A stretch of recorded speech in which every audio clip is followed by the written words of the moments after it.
Halo, ketemu lagi dengan saya Ucup Haruki. Saya adalah owner bagi Cat House.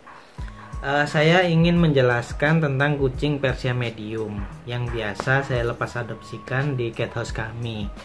Video ini saya buat khusus untuk calon adopter yang belum pernah memelihara kucing sama sekali. Nah, yang terlintas pertama adalah sebenarnya kucing Persia medium ini kucing apa?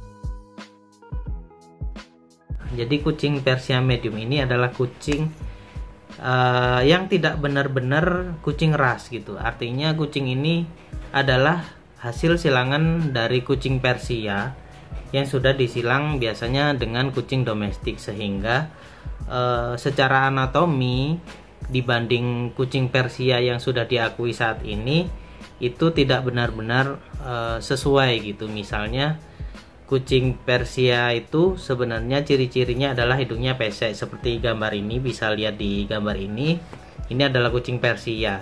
Ketika kucing ini disilang dengan kucing domestik, maka dia tidak benar-benar persis dengan kucing Persia yang sudah diakui oleh organisasi saat ini. Jadi ketika kucing Persia dikawin dengan kucing domestik, maka dia akan keluar 3 kemungkinan. Jadi ini ada mixed dom, Persia medium, dan flat nose. Masing-masing memiliki range harga yang berbeda, mulai lepas mahar yang termurah dari mixed dom, kemudian disusul dengan Persia medium, kemudian flat nose.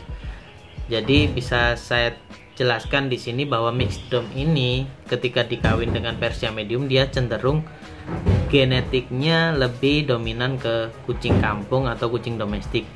Nah, sedangkan kucing Persia medium ini tengah-tengah, dia gen kucing kampungnya ada dan gen kucing Persiannya juga ada. Jadi bulunya mungkin lebih lebih gimbul dan segala macam. Nah, yang ketiga seperti yang ini gambar paling bawah, dia adalah flat nose. Dia cenderung ketika disilang pun dia cenderung masih mirip kucing Persia. Jadi dia masih tetap pesek, cuman hidungnya peseknya itu lebih turun gitu, lebih agak melorot. Biasanya kalau Persian yang ras pure kan biasanya di tengah-tengah sini ya kan, dia itu agak melorot gitu, agak turun hidungnya, jadi gitu.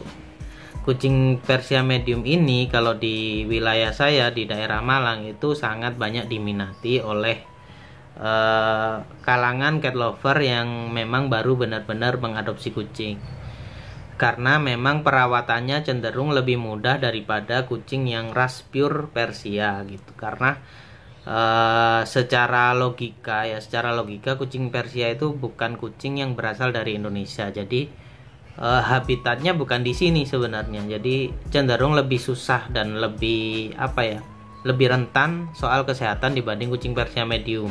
Kucing Persia medium ini daya tahan tubuhnya lebih kuat karena dia mungkin keturunan nenek moyangnya sudah disilang dengan kucing domestik, yang kucing notabene adalah kucing yang ras murni Indonesia lah. Jadi kucing kampung lah.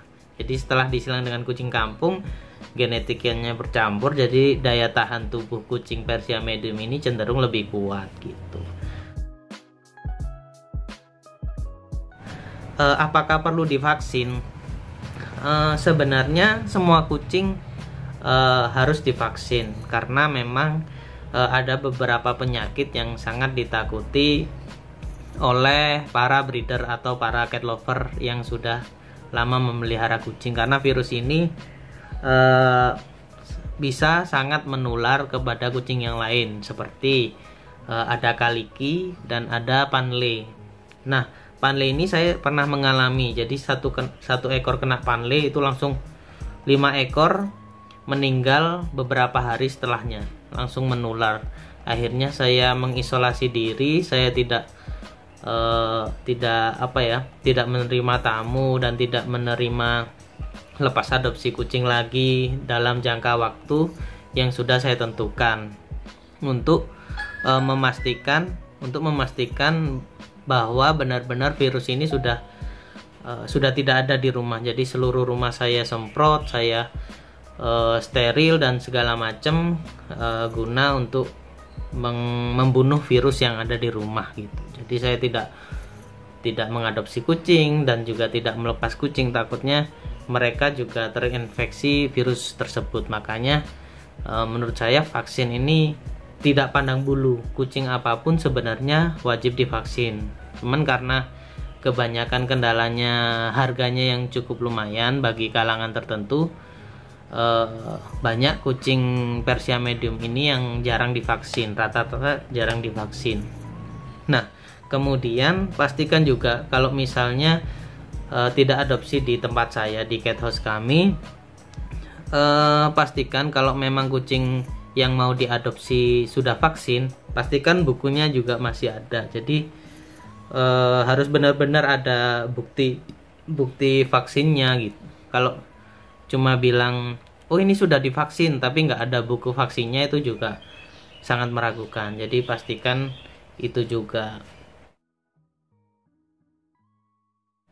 Untuk pola makannya seperti apa? Nah, pola makan ini untuk ukuran standar kucing 4 kilo itu makanannya biasanya 100 gram, entah itu daging, entah itu dry food atau wet food, itu sehari 100 gram.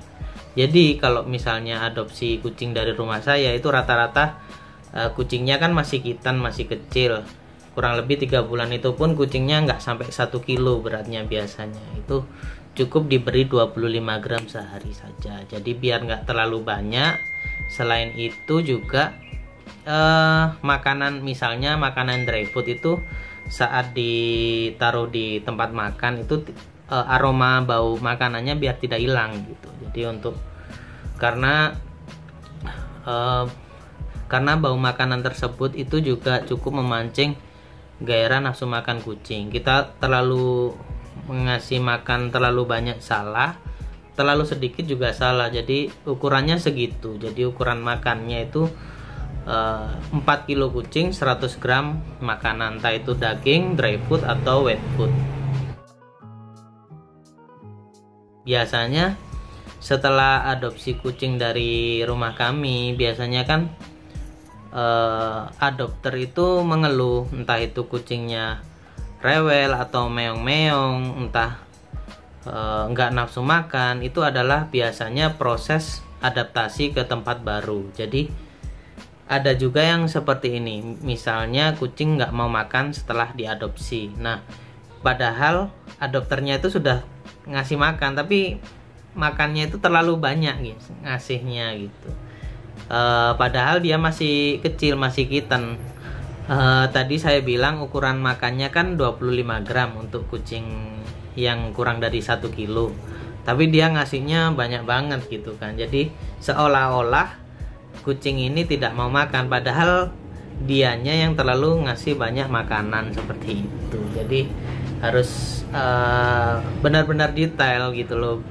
Kita harus benar-benar perhatikan kucing tersebut. Selama dia tidak lemas, kemudian dia masih aktif, itu memang hal yang wajar. Kalau misalnya meong-meong atau pengen main terus, itu hal yang wajar. Apalagi masih kitten, dia akan memang lebih agresif untuk ingin bermain biasanya. Dan ciri-ciri khusus kucing sehat adalah bermain. Ketika kucing itu mau bermain, itu adalah salah satu ciri kucing yang sehat gitu. Jadi kalaupun tidak mengadopsi kucing dari rumah kami, dari cat house kami, pastikan kucing itu mau bermain. Ketika kucing itu lemas, tidak bergairah, tidak ingin bermain, apalagi masih kitten, masih kecil, dan tidak mau bermain, itu salah satu tanda tanya. Entah dia stres atau gimana, itu memang harus benar-benar diperhatikan. Mengenai usia kucing yang layak diadopsi, menurut saya pribadi,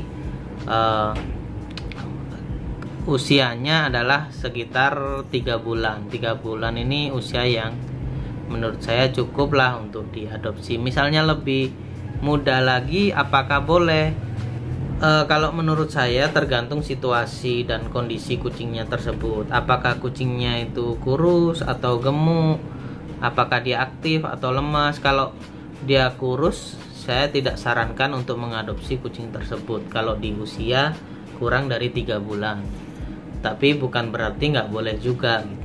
Jadi saya selalu menyesuaikan situasi dan kondisi masing-masing kucing tersebut, karena tidak bisa disamaratakan. Dan yang terakhir, apa saja yang perlu disiapkan di rumah saat baru mengadopsi kucing. Yang pertama, saya sarankan untuk memiliki kandang, walaupun nantinya kita akan mengajak dia bermain, tapi tetap saya sarankan untuk memiliki kandang yang pertama, agar saat tidak dalam pantauan kita atau waktu kita sibuk beraktivitas, sebaiknya saya sarankan kucing untuk di kandang, karena biar dia tidak pipis atau pup sembarangan, karena dia masih benar-benar baru dan butuh adaptasi di tempat yang baru. Jadi dia belum tahu lokasi pup atau pipisnya di mana. Jadi saya sarankan harus memilih kandang. Dan yang kedua, sediakan juga bak pasir, terus pasirnya juga tentunya. Kemudian sediakan juga tempat makan dan tempat minum.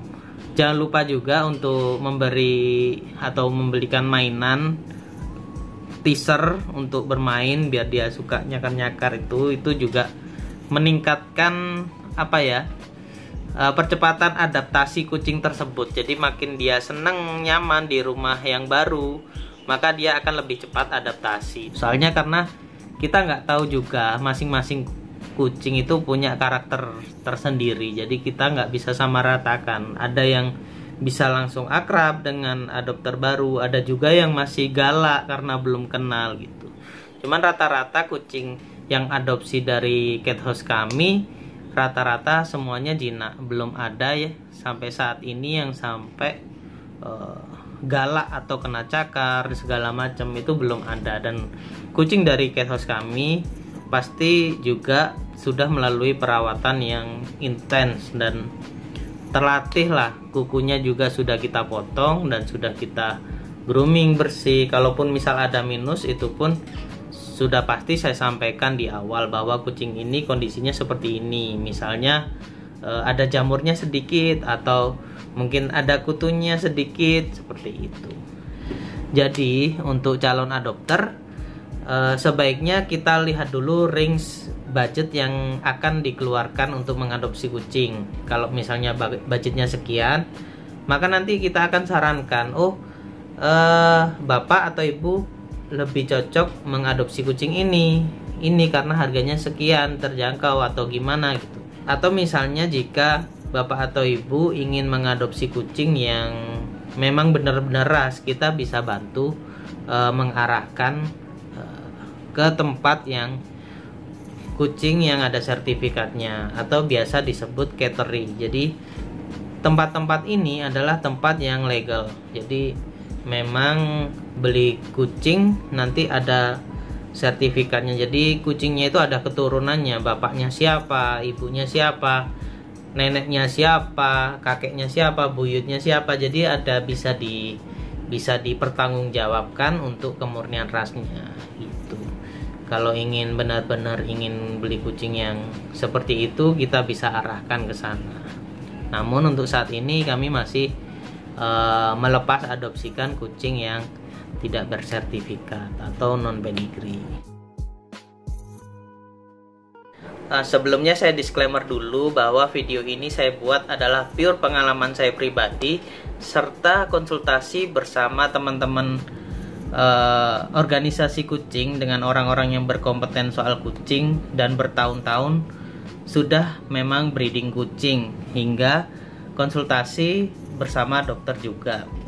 Jadi misalnya ada perbedaan atau saran dari breeder lain, kami tidak bisa menilai atau menyalahkan maupun membenarkan juga, karena ya masing-masing breeder memiliki cara dan strategi masing-masing untuk merawat kucingnya. Dan jika ada saran dan kritik, teman-teman cat lover bisa komentar di bawah, entah itu berupa saran ataupun kritik. Nanti kita akan evaluasi dan semata-mata tujuannya hanya untuk kesejahteraan anak bulu. Oke, mungkin itu aja, semoga bermanfaat. Mungkin bisa dicek Instagram saya juga memiliki beberapa kucing yang siap diadopsi. bisa langsung WA ke kontak saya di deskripsi atau di sini, ini nomor saya. Nanti akan kita segera kita respon secepat mungkin. Mudah-mudahan bermanfaat, dan jangan lupa like, comment, dan subscribe channel ini, dan thank you.